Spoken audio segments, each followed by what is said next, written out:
Assalamualaikum warahmatullahi wabarakatuh. Halo semuanya.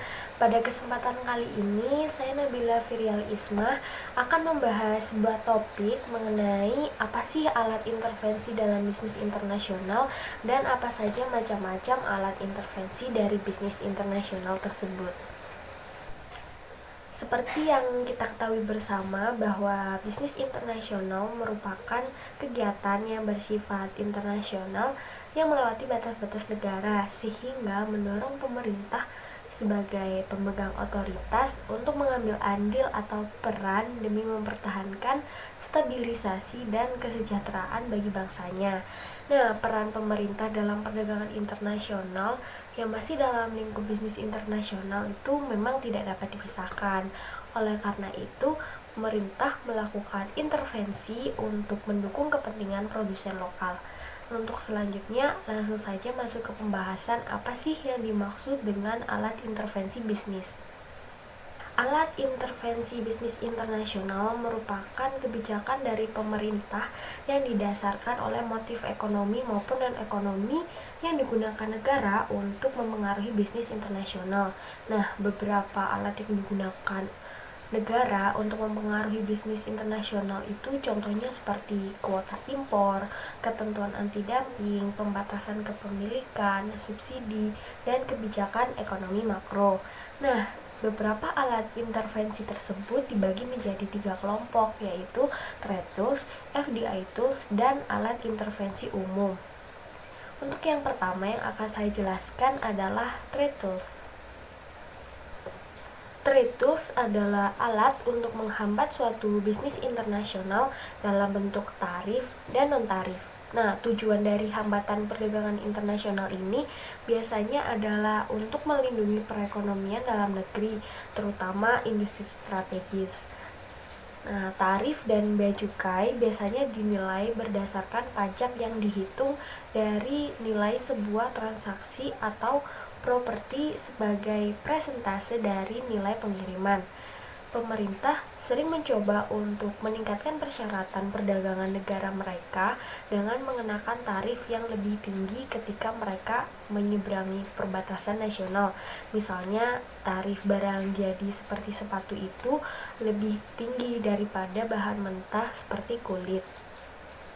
Sedangkan untuk hambatan non-tarif dalam bisnis internasional adalah tindakan suatu negara yang secara terselubung ditujukan untuk menghalangi masuknya barang impor melalui berbagai kebijakan yang bukan tarif bea masuk. Hambatan non-tarif tersebut antara lain adalah pembatasan kuantitatif dan ketentuan anti-dumping. Ada 2 varian utama pembatasan kuantitatif, yaitu pembatasan ekspor sukarela dan kuota impor. Pembatasan ekspor mengacu pada kesepakatan satu negara untuk membatasi volume atau nilai ekspornya ke negara lain. Biasanya ini untuk menghindari jenis respon permusuhan yang dapat muncul ketika pasar domestik didominasi oleh orang asing. Sedangkan untuk kuota menentukan jumlah maksimum barang yang siap diimpor oleh suatu negara. Volume ini biasanya disepakati dalam pengaturan lisensi yang di bawah peraturan WTO. Nah, peraturan itu harus transparan dan tidak diskriminatif.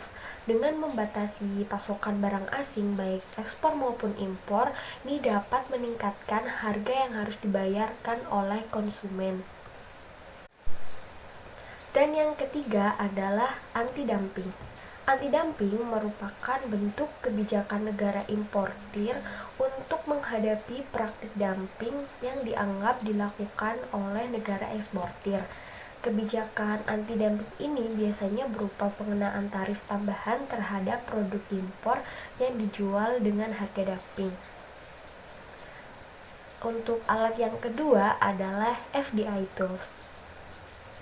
FDI tools merupakan sebuah investasi yang datang dari luar negeri atau bisa dikatakan sebagai penanaman modal asing. Nah, FDI ini dilakukan oleh investor yang berasal dari suatu negara yang memiliki minat untuk mengembangkan bisnis yang ada di negeri ini melalui pemberian modal. FDI Tools yang pertama adalah persyaratan kerja. Dalam persyaratan kerja, pemerintah memberlakukan persyaratan yang harus dipenuhi pada anak perusahaan dengan tujuan untuk memantau bagaimana bantuan negara digunakan. Selain itu juga untuk mengontrol perilaku anak perusahaan asing secara lokal dan untuk memastikan bahwa tindakan mereka itu bisa meningkatkan neraca perdagangan negara tuan rumah. FDI Tools yang kedua adalah pembatasan kepemilikan. Pembatasan kepemilikan ini dapat berupa membatasi kepemilikan asing dalam usaha lokal hingga nasionalisasi anak perusahaan M&A. Nah, di banyak negara, lingkungan FDI ini dibentuk oleh regulator persaingan yang berperan untuk memastikan bahwa kepentingan asing ini tidak menyalahgunakan posisi yang dominan. Alat intervensi yang ketiga adalah alat intervensi umum. Alat intervensi umum ini mengacu pada tindakan yang mempengaruhi lingkungan ekonomi dalam negara tuan rumah tertentu, terdiri dari inisiatif domestik yang memiliki dampak internasional. Untuk yang pertama, dalam alat intervensi umum ini ada subsidi. Jenis umum dari subsidi pemerintah terkait perdagangan adalah keterlibatan pemerintah dalam pembayaran langsung kepada eksportir atau produsen dalam negeri yang beroperasi di sektor-sektor yang mengalami persaingan asing. Alat intervensi bisnis yang kedua adalah kebijakan ekonomi makro. Posisi perdagangan suatu negara itu juga dipengaruhi oleh kebijakan ekonomi secara umum, salah satunya dengan adanya pajak. Nah, sistem pajak ini dapat digunakan untuk mengalihkan permintaan domestik ke produk-produk buatan dalam negeri, misalnya dengan cara menaikkan PPN atas barang-barang yang secara tradisional diimpor oleh negara.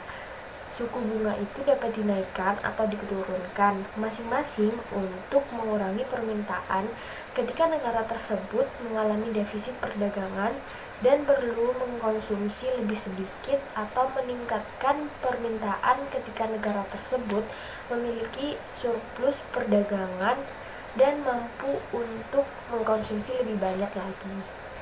Dari penjelasan tadi dapat disimpulkan bahwa intervensi pemerintah dalam bisnis internasional ini sangat diperlukan mengingat kondisi pasar internasional cenderung kompetitif dan fluktuatif sehingga diperlukan regulasi yang adaptif untuk mereduksi ketidakefisienan dari mekanisme perusahaan-perusahaan internasional.